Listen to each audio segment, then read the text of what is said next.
All right, in this video, I'll be talking about what a sound technical product manager I am or am not. One question that many recruiters ask me is that, hey, Joe, you don't have a technical background, you don't have a technical undergrad. Do you understand code? Can you write code? Can you work with engineers? I totally understand your apprehension.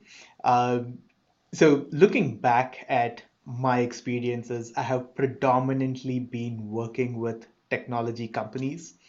While I was working at early salary, I was working extremely closely with software engineers, more often than not, hand holding them and communicating with them in terms of what exactly needs to be built, how exactly it would be built, though I wasn't delving much into the technical details of whether it's going to be built on Java or PHP. There was a senior, more experienced software engineer who was responsible for that.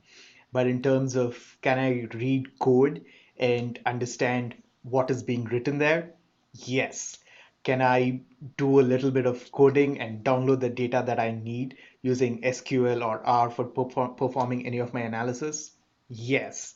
Can I make decisions on should we have this kind of architecture or that kind of architecture?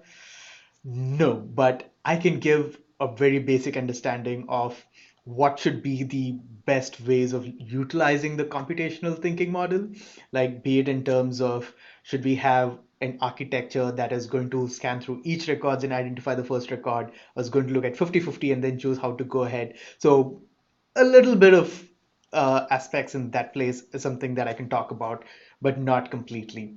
Can I sit and code continuously for 10 hours and solve bugs in applications? No, I can't. But what I can work is in terms of trying to understand what exactly are the needs of the products that needs to be built.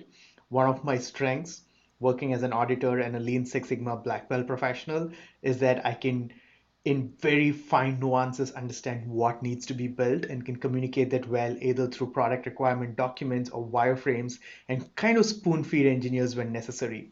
To better give it in context, when I was working with early salary, I'd mentioned in one of my previous videos that we've ramped up our engineering team from 10 to 30 members. Not all of them were very conversant in English, and my skills speaking Hindi, the local language, is not so condescending and good. So when I was communicating to most of them, I had to translate my understanding of the technical requirements first from business language to technical language, and thereafter from English to Hindi, and then communicate it to them. And we did a pretty good job and we were able to launch the app. And I still hear from some of those engineers once in a while, and they say that they miss me and that it was wonderful working with me. So I think I should be able to work along with the technology team to try to understand what exactly needs to be built. Very specific nitty-gritties, probably not, but downloading my own data, trying to read the code to understand what exactly the code is, yes, I can do that.